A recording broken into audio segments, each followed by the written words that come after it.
Hey, it's LJ and welcome to another edition of LJ Reacts. For those of you who only just sort of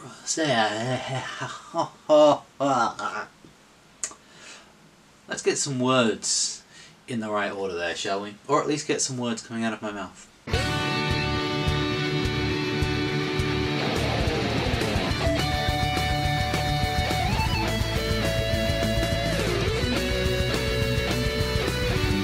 Hey, it's LJ and welcome to another edition of LJ Reacts. For those of you who've only stumbled across this little YouTube channel just now, this is essentially me trying to catch up with all the pop culture events that seemingly have passed me by as I've sort of grown older and had other concerns other than what's the going on thing right now.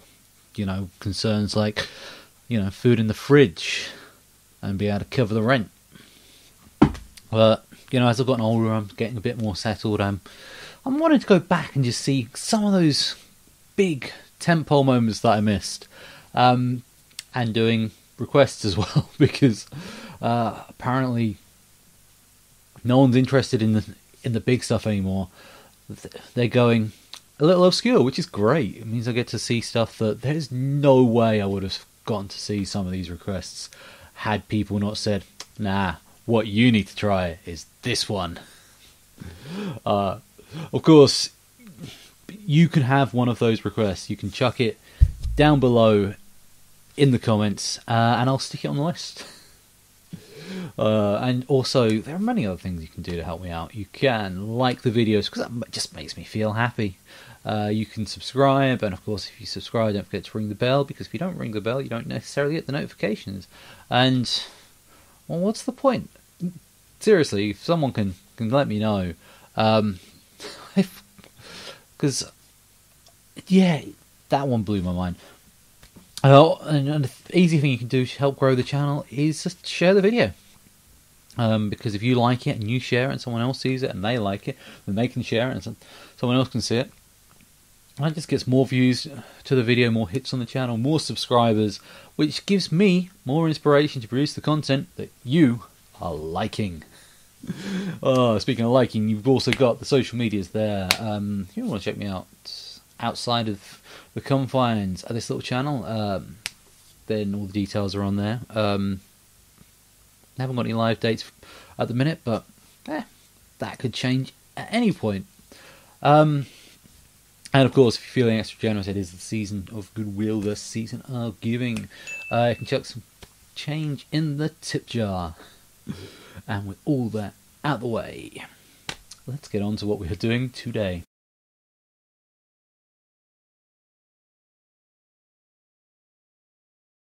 So it is Christmas. You can see I've still got all the Christmas stuff. The Christmas records are on show.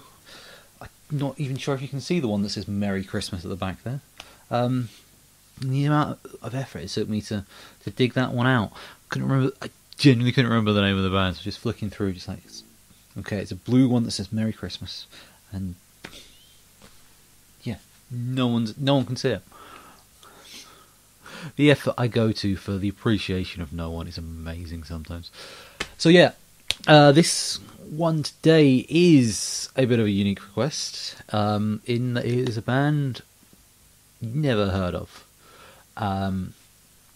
Someone requested it on the Infinite Annihilator track the other day, and they said, yeah, this band have done a Christmas EP, you should do one of those. And I sort of fired it up on Spotify, 5 tracks on there. I think they were all covers, but the top 4 I'd heard of. The one I'm doing today, I sort of looked at, I was like, I have not heard that one. Never heard the song, I had to Google it. If it is a cover, they've tweaked the name slightly. But if I've got it right, it's a cover of a 1950s song that was done at some point by Elvis. So yeah. So the band I'm doing today is Brojob. So a lot of the times when I do bands, especially ones I don't know, I will at least try and fire up like a Wikipedia page or something, just so I can have a quick skim read, just so I kind of can gauge where I'm going. This band don't have a Wikipedia page. But they do have a fair bit of coverage in the metal community, there's a couple of interesting articles to read. Unfortunately, now I'm not up on the Urban Dictionary, so I was completely aware of what Brojob was. Although I read one article and I was like, no, I can completely see why they got that name. Why the act got that name, and it's not something that I can say has ever appealed to me, but it is 2023, and I guess binary is now a thing in the past. But yeah, I mean, hey, if you want to do what you want to do, and it's not harming anyone, go do it. But I'm not going to go into detail on that. Not for any other reason other than the YouTube community can be quite conservative, and I'm struggling with monetization as it is. What with playing a considerably large amount of copyrighted music, so any moral or ethical minefields I'm going to try and dodge around. Unfortunately, this band seems to be having some issues. They've released their lead singer a few months ago over some statements where either he is on the wrong side of an argument or it was badly misinterpreted. But again, it's not something I'm going to go into because I've been told quite rightly that political discourse is not needed on this channel. So if you want to look into that, that's fine.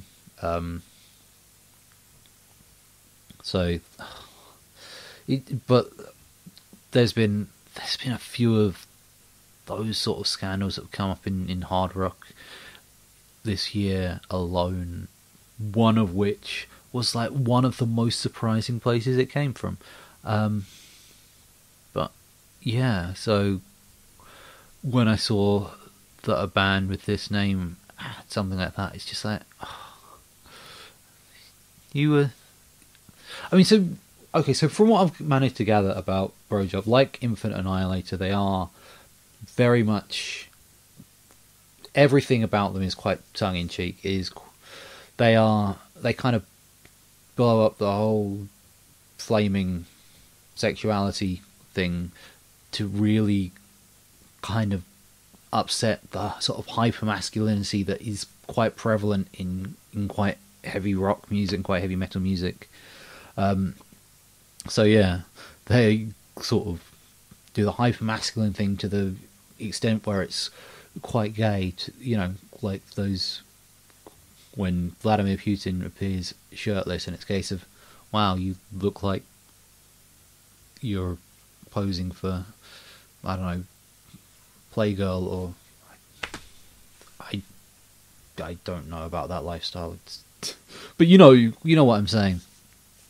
And they really play it up, and from what I've seen, it can be quite funny about it online. I'm not listening to any of their music yet, so I don't know what it's going to sound like. But if Infinite Annihilator is what caused someone to go, well, if you like them, try these, I at least kind of know where I'm going with original music. However, as I said, this is a cover. So, like I said, I believe this is a cover of an old Elvis Presley song, or if not, Presley did a song with a similar name. This is called The Santa's Back in Town. So, here's to a Merry Metal Christmas.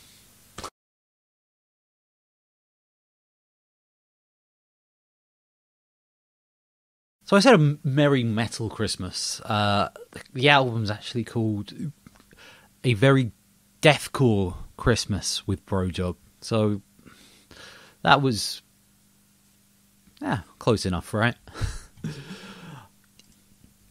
Okay, so how does Elvis sound done Deathcore style? Let's give it a listen.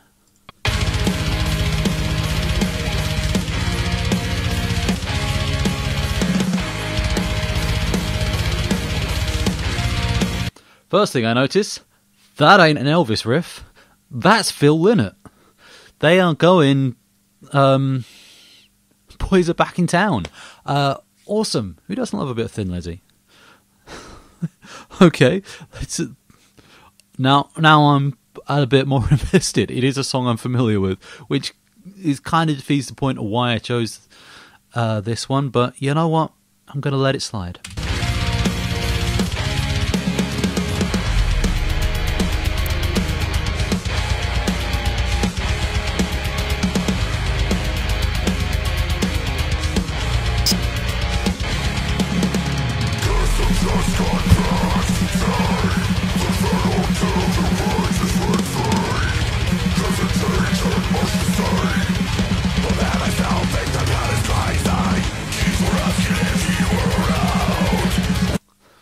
The timing's slightly different. Doesn't have that quite sort of... The vocal just doesn't have that same sort of...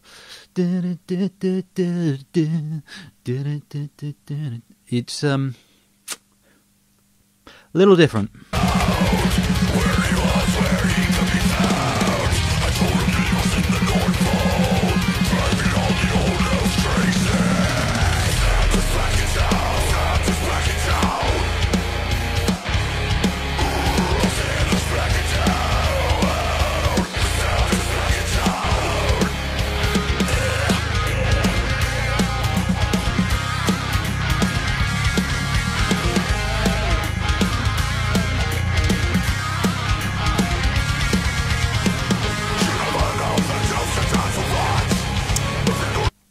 So, this is odd.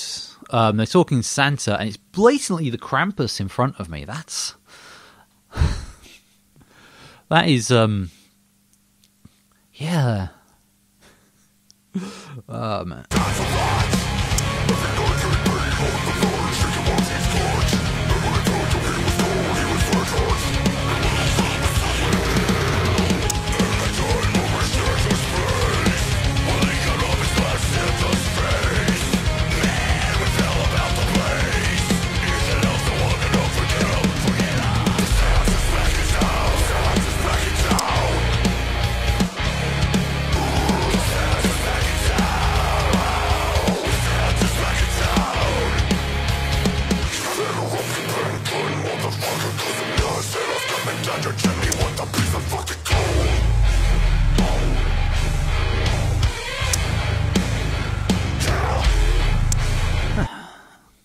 Language is a bit stiff in this one, isn't it?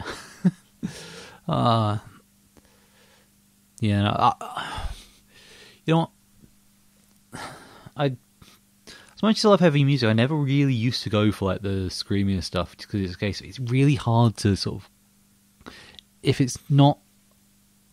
don't listen to a lot of screamy stuff, it does all sound very similar. At least here, where it's kind of a takeover of a song, I kind of know what it's supposed to sound like, so I can work. It's easier for me to work out. But yeah, the screaminess is kind of what kept me away from some of like the heavier bands, because I've seen a few of them sort of at festivals, and they are quite talented in their own right. But this, if there are more deathcore bands that are just satirical like this, the comedian in me just is like, no, I got to check this out.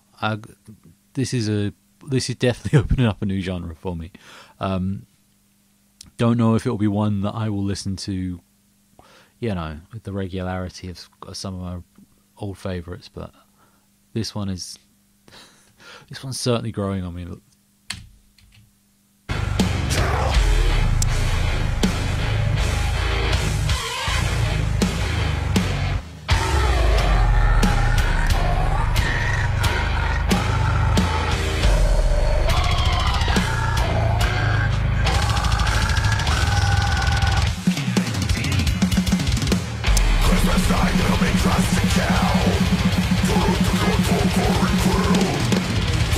From the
do love that.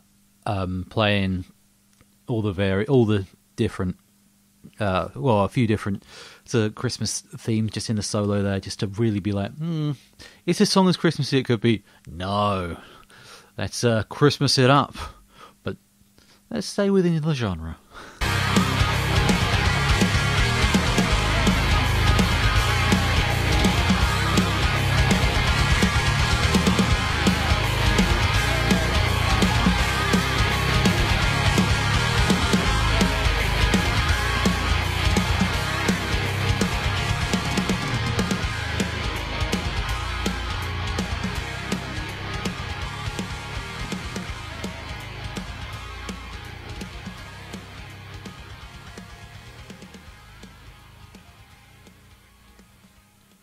And playing to a nice fade out, because what is more cliche than that?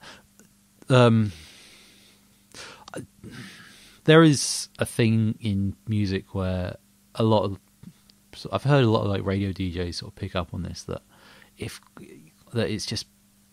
kind of naff if you kind of just do a big sort of fade out at the end of your song. You know, you need to have a specific end, which I get because it's something you can't really replicate live, but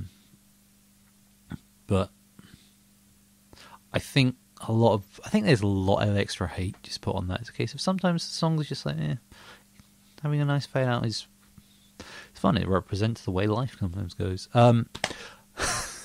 Merry Christmas. All right, let's get on to some final thoughts, and yeah, I will discuss what I thought about this.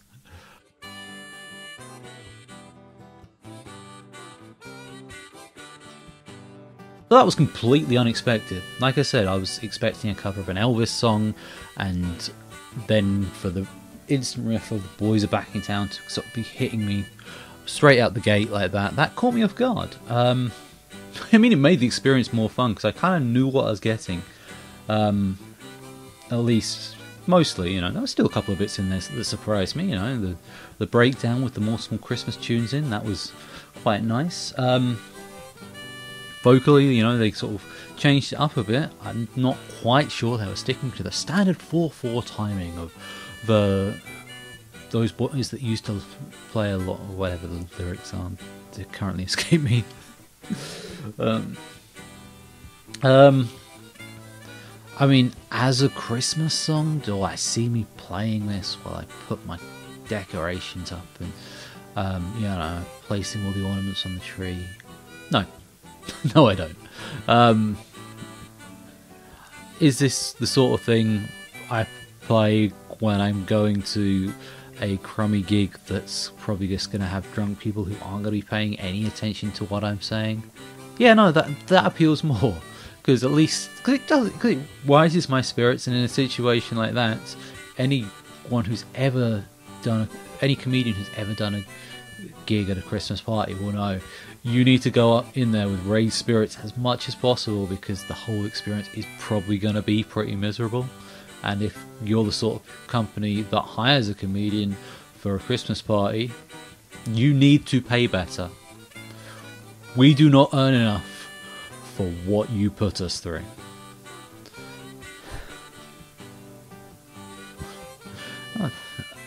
But moving on, I don't know really where else to go with this. Like I said, the trouble with Googling a band right before you sort of look them up, if you've never heard of them, is you get like the most recent stuff generally. And like I said, there's been some controversial, there's been some back and forth between the band and their former lead singer, which does not paint. There's one side definitely in the wrong there, and I've not read enough into it to be able to form a good opinion yet. But yeah, it's not great. But it's one of those things of, should you let what an artist has done tarnish the song? Like I said, I've enjoyed the song. If there is more stuff like this that they've done, I'd be interested in hearing it. So it's a case of, yeah, It's the age-old question of does the art, so make it. Is the art better when the crime is worse? There are certain names that you're kind of like, Michael Jackson, his stuff was amazing, but his alleged crimes, does that make it unlistenable? And then you've got Gary Glitter, where it's like, his stuff was fairly standard, but his crimes were pretty bad, so I'm happy never listening to him again. So yeah, I mean, if I'm rating on the ho ho ho thing, I can't really give it more than about a 3.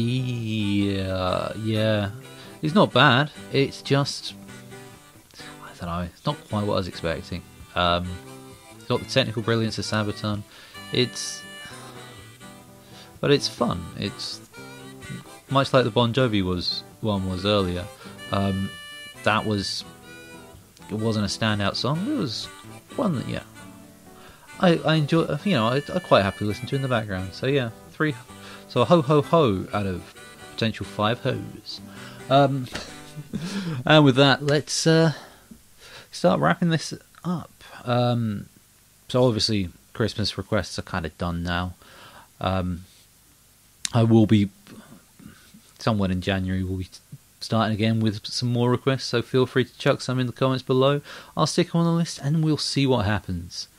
Other than that, you know what I'm going to say. Like the video, subscribe to the channel, share it, like the socials, visit the link tree, and chuck some change in the tip jar. It's the standard stuff I say at the end of every video. I'm getting sick of it, even if you aren't. And I'm sure some of you aren't, because you don't all listen to the end of the videos, which is a shame, because apparently that does damage my YouTube score, and that makes me a sad man. I can't even say that with a straight face. You know how this stuff works, or at least you've heard it enough from all the other YouTubers when they say similar things with more a sense of seriousness than I could bring to the subject. But in all honesty, whatever. Just the more you keep coming back, the more of this I'm going to do. So hopefully I'll see you sticking around. Hope you have a great and safe holiday. And yeah, till the next time I see you. I've been LJ. It's been emotional.